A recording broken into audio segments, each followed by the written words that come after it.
আছে আইনে। হ্যাঁ, এইটা কে বুঝবে? 950 টাকা। এটা তো হিবিজিবি হয়েছে। অনলাইন বন্ধ থাকে ঈদের সময়, অনলাইন বন্ধ থাকে কেন? আমি তো বুঝি, আপনি বুঝলে ভালো হয় আর কি। মে 25 বা আপনি তো আরো লেটেস্ট, সবার তো ল্যামিনেটিং করা নাই, আপনি তো ল্যামিনেটিং করে ফেলছেন। তাহলে কি আপনি আইন ভালো মতো মানবেন, তাই তো?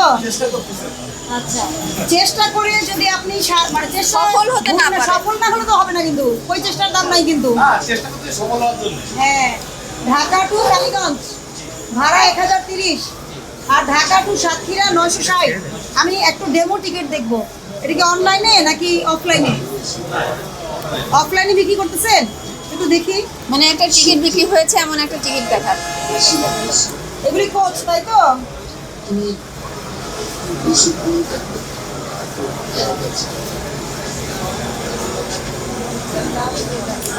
আপনাদের কি অনলাইনে টিকিট সেল হয় না?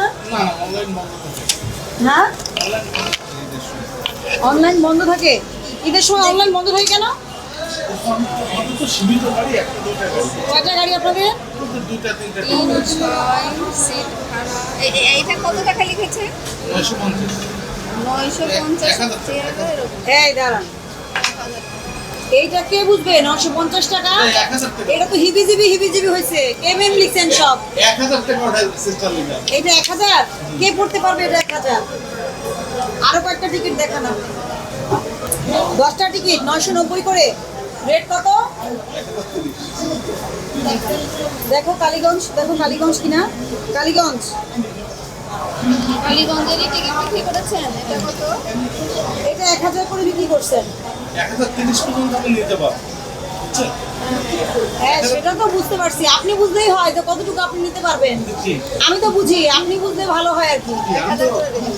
নিয়ম মেনে যদি চলেন, এই যে এরকম লিখবেন না, মানে অ্যাটলিস্ট করা যায় না তো। এটা হইছে কি?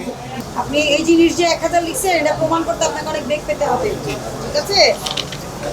এগুলো এত এই যে ফ্লুইড দেওয়া কেন? এগুলো ফ্লুইড দেওয়া কেন?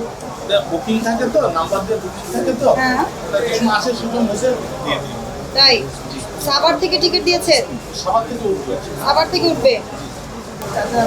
ভোক্তারা যাতে সুন্দর সেবা পায়, সঠিক সেবা পায়, এটাই তো আপনাদের কাছে প্রত্যাশা। ঠিক আছে? নিয়মের মধ্যে থাকেন, ধন্যবাদ দিয়ে চলে যাব। ঠিক আছে? আর নিয়ম ভঙ্গ করলে কি হবে? শুধু জরিমানা না, আর অনেক ব্যবস্থা আছে আইনে। হ্যাঁ।